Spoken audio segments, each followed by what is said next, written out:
Mbukele ekhaya asikwamukele siphinze sikuvusele eluhlelweni sicale ngako ukuxolisa ukuthi sesiphuthaphutile kungena ehlelweni indzaba ngiyo imigwaco leshelelako njengoba mbukele utawukhumbula ukuthi namhla ke liyakhemetela mbukele ekhaya libito lami nginguSibusiso Ngubane ngihambisana naMbongwadube mbukeli namuhla ke ehlelweni solo sikhulumisa wona kankaso noma ke sikhulumisa lona lohlelo lolwethulwe nguhulumende lokuvusa umnotho uma ke sekwenge umkhuhlane iCovid-19 lohlelo ke lelutsinza ke tinhlangothi letahlukahlukene njengoba ingqikithi yalohlelo ithi akubebede lo salela ngaphandle lapho selukhuluma ngebantfu labasha lukhuluma ngalabakhubatekile likhuluma nangalabo nabomake kanti ke mbukeli namuhla sitawubuka indzaba yebantfu labasha sitawukhumbula ukuthi even bantfu labasha isibalo sabo silinganiselwa kulongamashumi lasikhombisa nemfica ekhulwini 79% namhla elihlelweni sitabe sinaye Dumsane Simelane lophuma kuyo inhlangano yebantfu labasha even iEswatini National Youth Council sikwamukele mnguni ehlelweni azusele Ngubane ekakhulu abantu labasha labakhona babukela emakhaya mnguni sikhulumisa lana indzaba yehlelo loluthulwe nguhulumende ipost COVID-19 economic recovery plan ngabe kuthula lolu hlelo lolu inhlangano iNYC ithini ngalohlelo lolu loluthulwe nguhulumende ikakhulukati sibuka donate abantu labasha cha sibonga kakhulu Ngubane luhlelo uhulumende lalethulako noma lokuluhlaka lelingumkhombandlela ukuthi uma sendlule emkhuhlaneni iCovid-19 yes yini letawendeka kuze ukuthi umnotho ubuye level simame siyalithokotela lelihlaka Ngubane ngicale lapho liyabonakala ukuthi libe researched kahle nathi njengema stakeholders or constituency yabantu labasha sibe involved saba engaged siyabona lokho ukuthi lendlela noma kulama strategies labekiwe ukuthi abantu labasha batawu participate kanjani kule economic recovery kusebaleni siyajabula Ngubane mhlawumbe imibuto lengaba khona ukuthi engabe vele selibekiwe loluhlaka ngitiphi ingcinamba letikhona lengakhanza ukuthi tibanga mathabelanga ukuthi abantu labasha ba participate mbamba kulohlaka uthinza yona vele mnguni lana umbuto kuyavela kulohlaka ukuthi kweswelakala kwemathuba lesingathi ngesilumbi lack of opportunities ngona kungumcabo kakhulu etindzabeni tebantu labasha ikakhulu kati sekuthinzwa kulohlangothi lwetema business ngabe siyisusa njani lemicabo leyo kude lensha ikwati nayo ukuthi ikhone kudlala inzima lebhekekile kulolu hlelo ngiyabonga kakhulu Ngubane mhlawumbe umuntu akacala ngokuthi singakangena nje sajula Ngubane akancestele imindeni nebangani yanabantu labasha lokhanze ukuthi kunemlomsho lwentombazana lobese uyashona kulamalanga lendlulile ukuthi agwazwe siyakhutha ke lokho sinhlangano yabantu labasha letinye tinkhomba leti Ngubane lobonakala ukuthi imimango yethu yagula abantu labasha bayagula kuyadinga ukuthi si-invest kakhulu kuma mental health programs yes sengibekele lokushoko lokhuluma ngako Ngubane angicale ngokuthi abantu labasha are very much willing to participate emabusinessini noma ku-entrepreneurship very much willing lokushodako mhlawumbe lokumcabo ukuthi abantu labasha noma ke silive sesiswatini site le business culture nangabeka kanjalo ema ideas akhona but kude le business culture so lokho kwenta ukuthi labantu labasha bangadi ukuthi kodwa nangifuna ukucela ibusiness ngena njani ngicala ngoba ngifuna imalini noma ngicela ibusiness ngoba kuyinto lengithandzako yini uyabona sesikushito lokho Ngubane kunalama red tapes lamanengi lakhanza ukuthi angema stumbling blocks ukuthi abantu labasha ba participate in the economy ngidawubekisa le makhaya kakhulu la ukhanza khona ukuthi abantu labasha bashayeke kakhulu ngoba kukhona le makhaya wona Ngubane kuyahlushekwa le makhaya uma nje na ubuka ukuthi ku register business kuze ukuthi namhla sithi it's an official functional business uthinga almost about 3000 emalangeni le makhaya na 3000 emalangeni lomsha utibuta ukuthi ngite ngisho lokugwabela lapha nyaweni kuze ukuthi ngiyofika le mahhovisi ngiyofuna lolusito so kwesibili nalokudla akukho kahle la ekhaya so uyawukhanza ku 3000 emalangeni imali lenkulu ukuthi lo musha angaparticipate noma akhone ku register business lakhe kuze ukuthi lisebenze i-red tape yokuqala ke leyo kuyabadulela lokuthi babe nama business la register kwesibili ngubani udatho register le business umlomusha kukhanzakala ukuthi kufuneka abo trading license i-trading license kodwa ukhanza ukuthi bakutshela ukuthi kufuneka ukuthi ube nelhovisi uyabona kuba nelhovisi kusho ukuthi ufuna ube nemali ngubane yokubhadala abo rent kuze ukuthi kutawade ukuthi lhovisi lakho likuna street nali dolobha nali nathi inombolo yakho titincingo la utholakala ngokuphelele engibhalise ngalokuphelele so nako lethu dindleko Phinze futhi kufuneka ube ne write up le business plan konke kuphuma imali yonke lendlela kuba letinto leto ngilama red tapes la khona lokhanze ukuthi tiyashashaya la kulabantu labasha emakhikini ngaloko ukuthi basete ngidawuthi nale base ukuthi babe ne income labayithola ukuze ukuthi bakwende lokho nebatali ukhanze ukuthi ba overstretched because lama responsibilities akusiko nje labantwana lababili labathathu kuphela maningi kakhulu uyabona nemisebenzi ayibonakala kahle so ukhanze ukuthi vele labantu abasha basalele emuva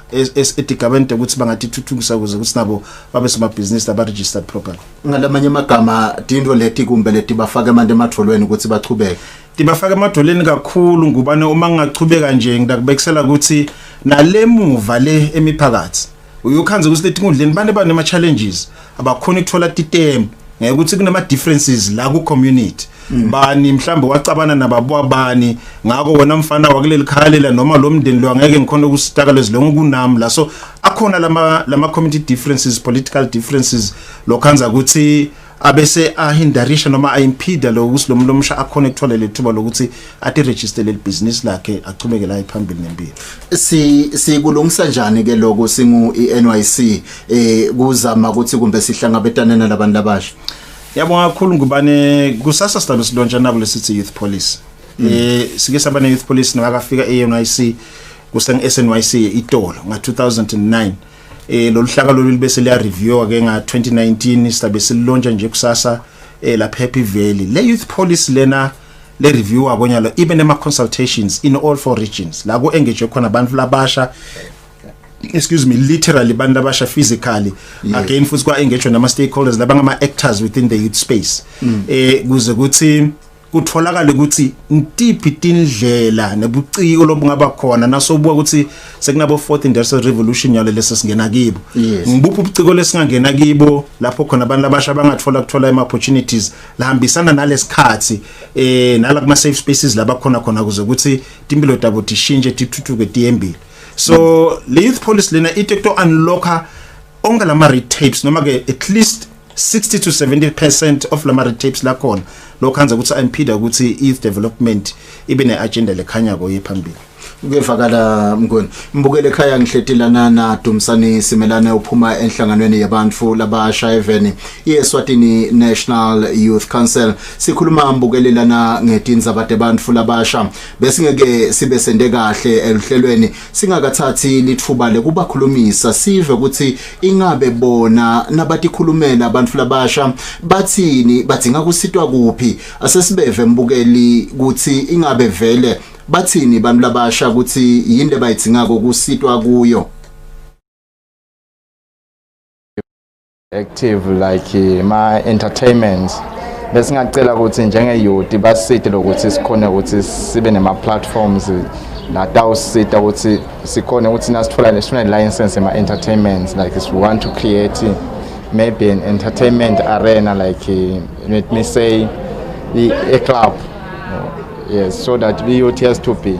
active, involved. So a club that will contain athletics, soccer, everything that youth can socialize. Singacela ukuthi nasikhona ukuthi singakhale network le basifande lapho noma naleyo is something like business because we will be going out selling ourselves. Okay, mina ka youth fund bengacela ukutibutela ukuthi uzawuthola lo sito lwabo fanele wende njani fanele ube nani because nami ngilelinye liswati lelifisile ukucala ibusiness. National Youth Council nakanga aqala sikhwama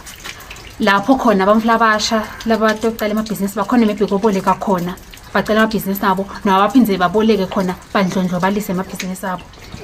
kulokunye ngaba ukuthi National Youth Council azame indlela yokuthi ngabe bamhla abasha labanemabhizinisi bangamaketha kanjani ngoba labanye banawo lamabhizinisi kesha baswele ukuthi kodwa leti imvodable ama products abo bawathengisa kanjani nje ukuthi kumbe National Youth Council angabaxhumanisa nabo Namboard yebo kulokunye ke sengaba ukuthi kube nehlelo khona la kubomabona ukuthi but okhona noma lena le kube nalokuxoxisana sive kabandi labanemibuto babute khona la bomabona ukuthi xoxiswane ukuthi ngabe vele bamhlabasha bangadiphucula kanjani ningasho kuze umnotho welive Mnguni naba abantu abasha bayakhuluma lana noko kumbe lomunye ubese uwela ngale ka Youth Enterprise Fund kepha bayativeta noma bayeveta leyo mibono nithini NYC kuyo lenzaba lomunye uveta inzaba ukuthi kumbe kube nesikhwama lendaba sita ngazo well mhlawumbe babengubeni kumcoka ukuthi abantu abasha baconze ukuthi Youth Council does not fund that is why we have the Youth Enterprise and Revolving Fund yes Youth Council is purely capacity building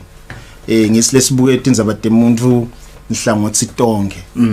sibuka ka health sibuke education sibuke te business nhlangothi tonke ngoba labantu labasha laba participate ka youth fund labafuna ucala ama business kufuneka at the end of the day kuze kusilomvana akhona ku justify the value chain kufuneka abe healthy abe productive agcine ngatini nasenyameni akhona nekufunza ama documents awa interpret so sibuka indzaba emlomusha nhlangothi tonke thina asibuki nje side linye kuphela we do soft funding as Youth Council very soft funding nakhona sibuke ukuthi nawo ntatha indzaba tabo agriculture nawo ntatha indzaba tabo ma skills TVET technical and vocational skills we come in at a very low scale but sikhutsata lokuthi sikuphakamise ukuthi ungena ka youth fund ukhona kusitakala mhlawumbe ngubani umuntu lakangakusho kulolo kubeka abantu labasha lana ukuthi baqinisile bakhuluma kona continually umsebenzi wethu kulobhisha si develop ama policies together with the minister si advise ngeconstituency ukuthi leti ngcinamba labanato abantu labasha singakhona njani lokuthi sithi overcome so lokunye nje bebe ngikhuluma nge youth policy ngito leti ndzabede ukuthi phela sikhulumela ukuthi solo silobhishela ukuthi akube khona ngokwemthetho lokusobala ukuthi at least 10 between 5 and 10% of the national budget ayibe reserved for young people ukuthi ba participate ku economy so lokho kutabasita ngubeni ukuthi bathi ukuthi akhona amathuba labangawathatha ngoba kwekucala one of the other things is that hulumende funeka invest ku mindset change le ndlela lesicabanga ngayo noma indlela abantu labasha labacabanga ngayo indlela abantu labasha labaperceive ngayi success indlela abantu labasha lababuka ukuthi this is what you call living large le ndlela bainterpreta ngayo bafuna abantu labasha kusitwa ukuthi ba understand ukuthi imali inindlela lesebenta ngayo ibusiness inindlela lesebenta ngayo kanzi ke futhi ne entrepreneurship le culture ye business indlela lefunesi inculcate at a very low age so that abantu labasha nabakhula bathi ukuthi kukhona la kusithi gonga nekubolekisa so ngithu tonke letindwe lethu Youth Council la kadendako abambisene ama partners lamanye lekufaka cuts bo JA lokufaka cuts bo enactors nalamanye ama actors within the health space Minister of Health bo FLAS kanjalo so ngekubambisana ngubeni ngithu tindwe lethu lesithi kutsatako na lesithi lobilesha ukuthi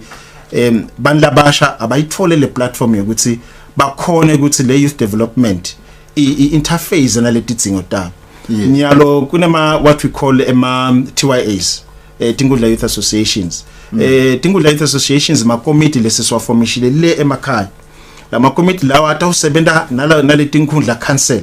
aphinze sebenze nema regional partners la khona in each and every region le youth development la ma committee lawo ngiyo la taw coordinator onke ama programs sukela phansi kuma civil society kuya kuhulumende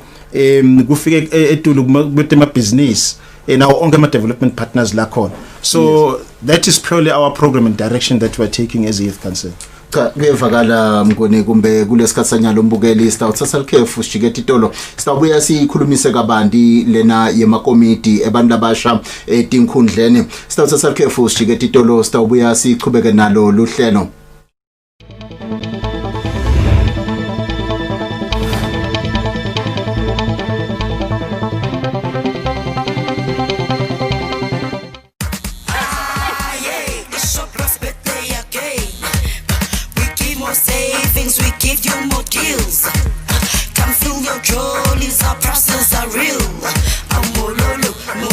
Come to ShopRite's birthday for more low prices. Like 2 150 grams Protex soap bars, only 16 emalangeni. And 2 100ml Colgate Triple Action toothpaste, just 20 emalangeni. Go Wololo with our more low price birthday. Get up to 50% off selected products with OK Furniture's 4-day flash sale. Grab these deep cut deals in store, like the KIC 210-liter white chest freezer for only 2,800, save 549, or get a price slash of 2,509 on the Edblow Queen Komati base set for just 3,990. These deals are on for a limited time only, so don't miss out. That's the 4-day flash sale from 3 to 6 September, only at OK Furniture for the lowest prices guaranteed.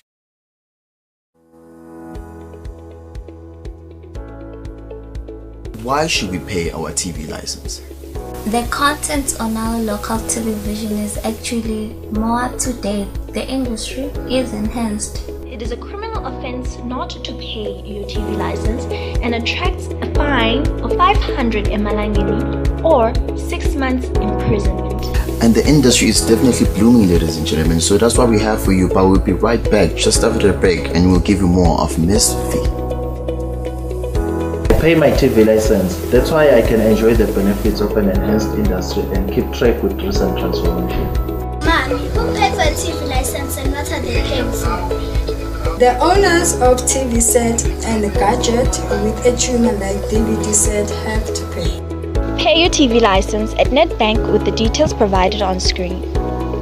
Or use your cell phone via the mobile money pay. You could also visit your nearest post office and pay there. Pay your TV license via Eswatini Mobile Imali. Any TV device retailer can purchase a license to trade. Pay your TV license. Mbukele ekhaya siphinze sikwemukele ehlelweni solo sihleti naye Dumsani Simelane uphuma kuyo inhlangano yabantu labasha even sikhulumisa tindzaba tebantfu labasha mnguni singakayi ekhefini utsinzelana indzaba yetinhlangano tebantfu labasha etinkundleni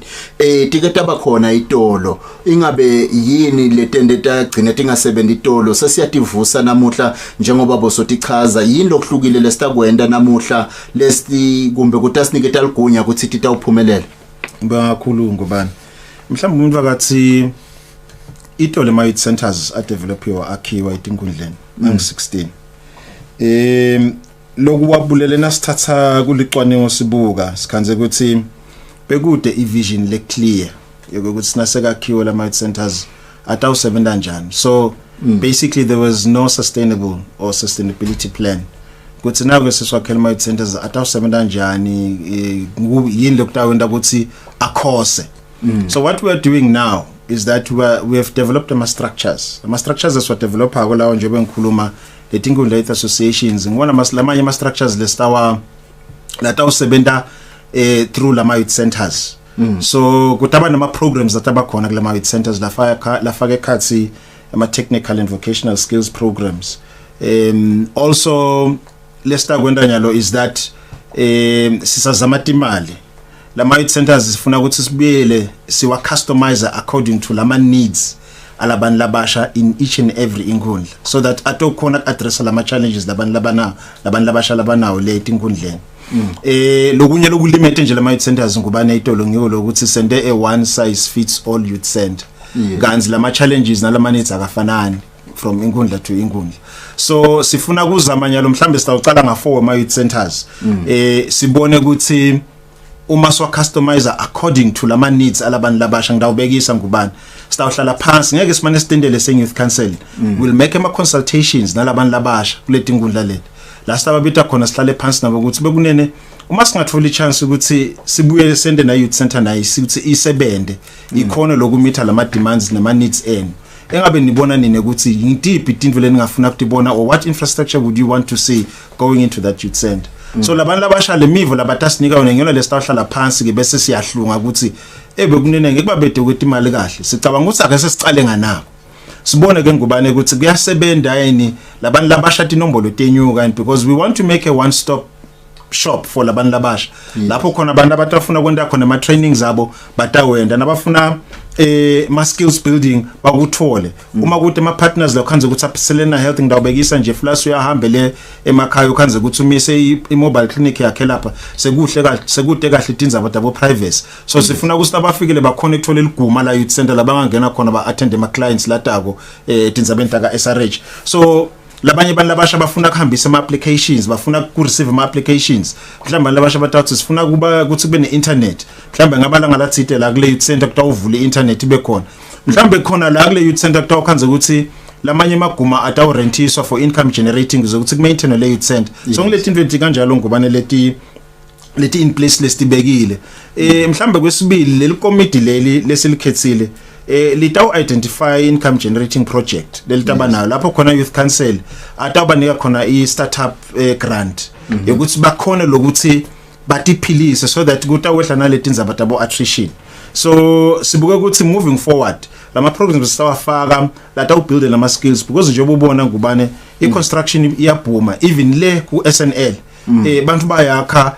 mane kude kahle labantu labana lama skills ukhanze ukuthi ngita na plumber lo suka le dolobheni kanti plumber ngangimtholile la community yabona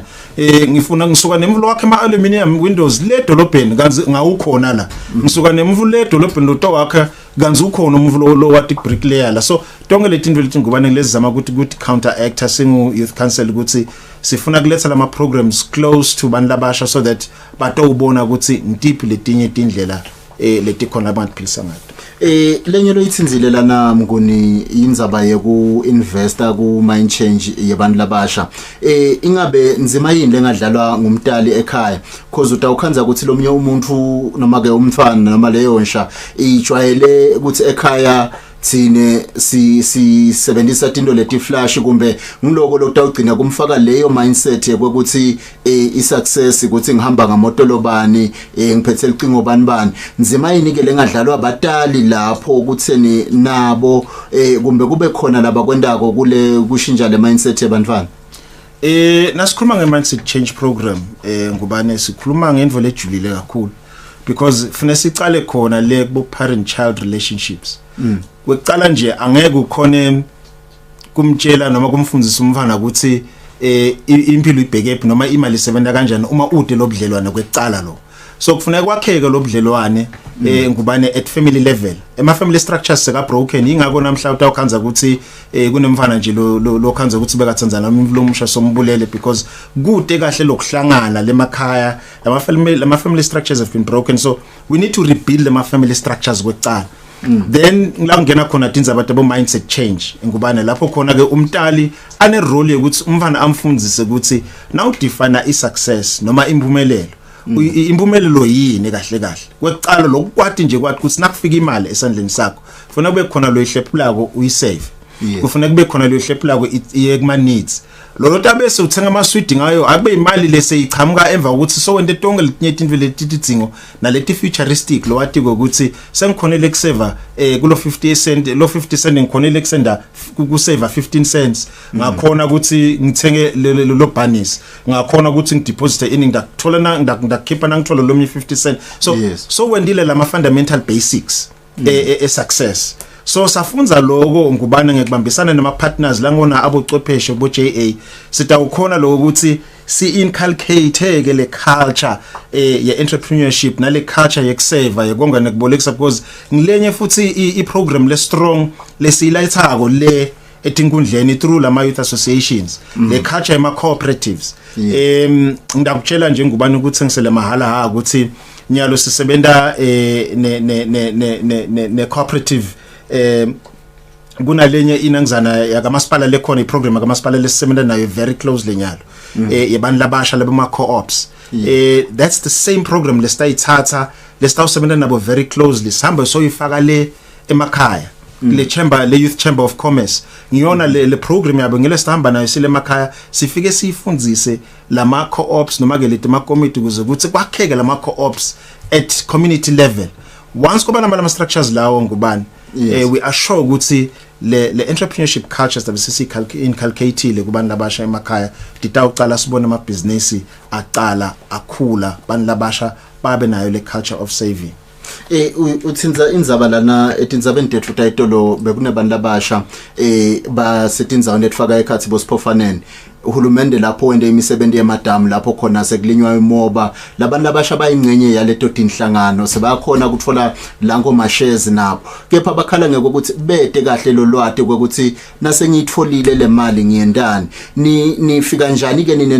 NYC kusita ke abantu abasha labafana nalabo ukuthi bona kumbe abasadzingi le mali ecala ibusiness but bete kumbe lo mcondvo kahle. Ngiyabonga kakhulu ngubani ngilele bengikhuluma ukuthi le culture, le mindset change, the culture of business or the culture of entrepreneurship is very critical because lo musho utasengithole 20,000 emalangeni so uyaqala uyacabanga hayi angiyothola imoto uyabona ukhanze ukuthi kunama basics lamanye la very fundamental la ngakawa take care of lo musho uyabona so kumcoka lokusinakathola le mali first things first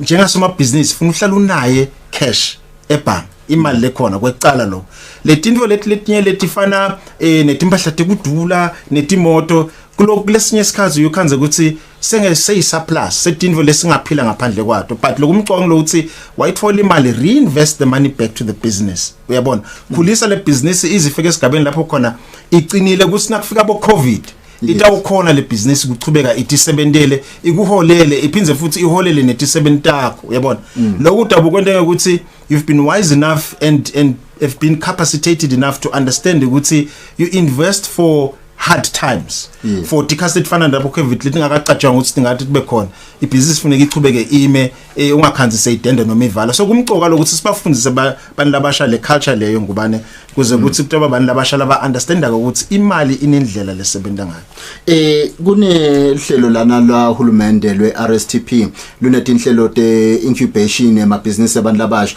ngabe ninabo enibudlelwane ne RSTP kumbe kuthi njengoba ninesebenza nabantu labasha ngakhona ukuthi kumbe nibasonzete bakwadi kuzuza ngaphasi kwetinhlelo letifana naleti. Ngiyabonga kakhulu ngubane RSTP sinaye budlelane naye in fact siyahlala naye kuma platforms lahlukahlukene lapho khona silobisha for my interest abantu labasha in terms of entrepreneurship and upskilling nego expose my skills abantu labasha labanawo in fact futuristically we are looking at a picture where abantu labasha will be incubated in their own safe spaces uyabona COVID isosifundisa into letinengi kubane ukuthi singaba nayo imihlangano even without kuba in a certain space uyabona but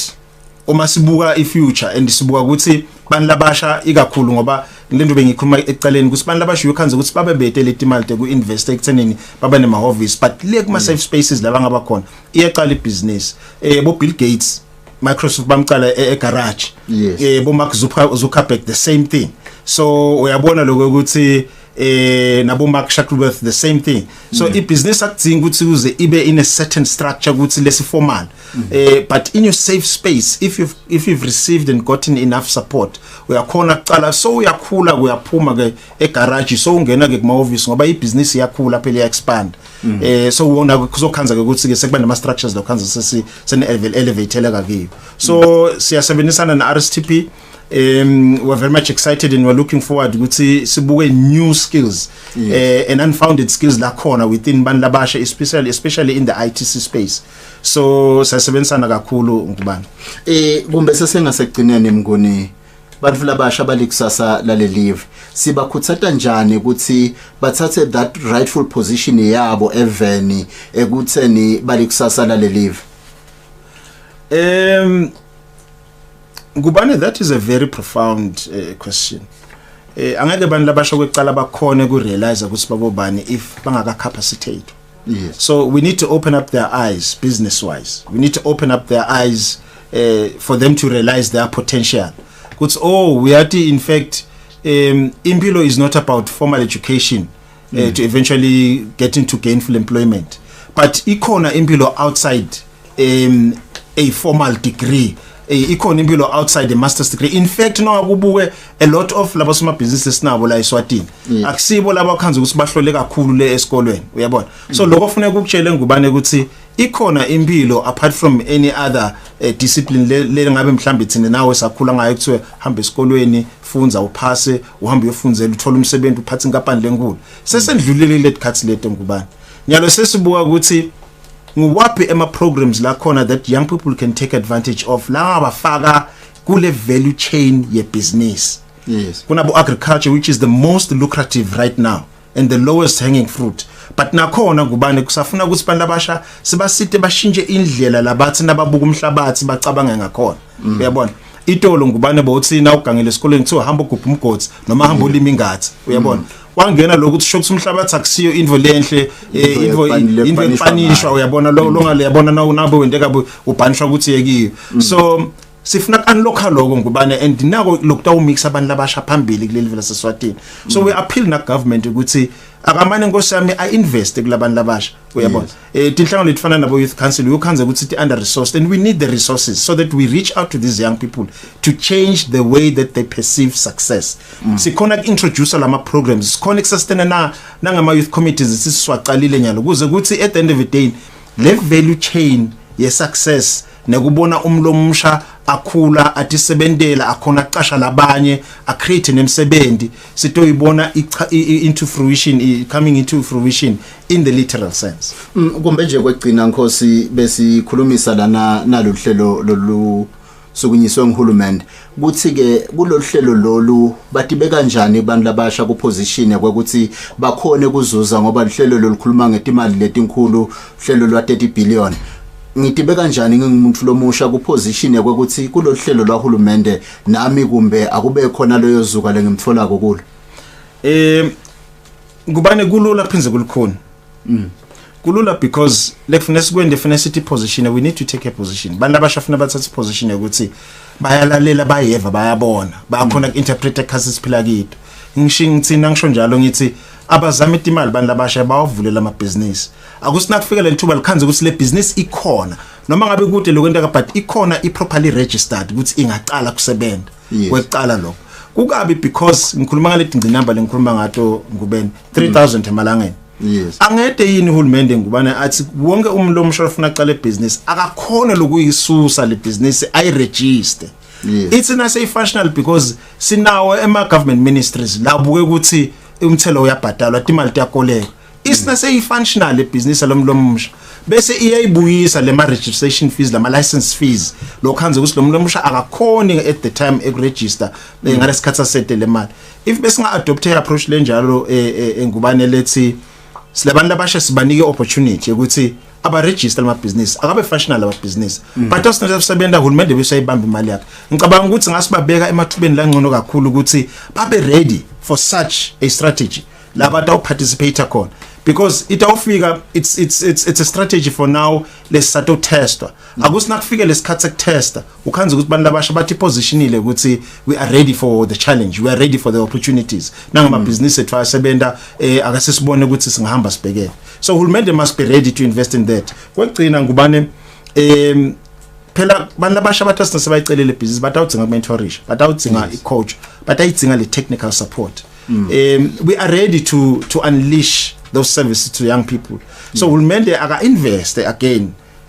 ngubane ekuthenini sikhona lokuthi sibanike le technical support labantu labasha ba mentorship because incubi yabo ngisho bangishito site le business culture so lo muntu omusha utawufuna ukuthi abanjwe lesandla sakhe ukuthi asakhula ayithi khilikithini kube khona lo mcoach akusi lana yenda kanjena lana shikishatandla lana khumula ticathulo ukuze ukuthi uwelele ngeshare so kuyadzingeka nako lokho ngubane leyo technical expertise leyo iyadzingeka from all levels and all sectors of government. Sibonga kakhulu Mngoni. Sibonga. Mbukele ekhaya lo yobe kungidumisane simelane lophuma kuyo inhlangano yebantu labasha lapha eVene. iEswatini National Youth Council sikhulumisa lana tinzabade abantu labasha kuthi bangatibeka kanjani emathubeni ukuthi bazuze kuloluhlelo lwahulumende lalwethulile lokuvusa umnotho uma ke sekwenge umkhuhlane iCovid-19 uvetile ke lana ke uMnguni ukuthi lokubaluleke kakhulu ukuthi kube nendlela yokuthi ingqondo ukuthi abantu labasha tishintshwe noma ke tiguqulwe bakwadi ukuthi babuke ibusiness ngendlela yokuthi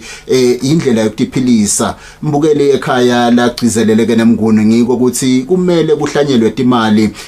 kubo bantu labasha kwatisene ukuthi balikusasa lale live mbukele ihlelo lwanamuhla sihlashaya silibeke lapho mina Sibusiso Ngubane nginambonga Dube sithi nisale kahle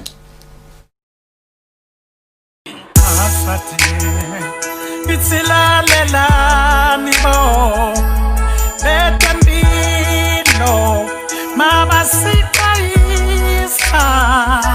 hey masati lalela ni betembilo mama sikaisa ale COVID-19 ufuna kweshelele ndoseni ufuna kuvusela vuselele katsini ayakusekho khawula nana kusekho kabula lalela ngwane sivikela kufa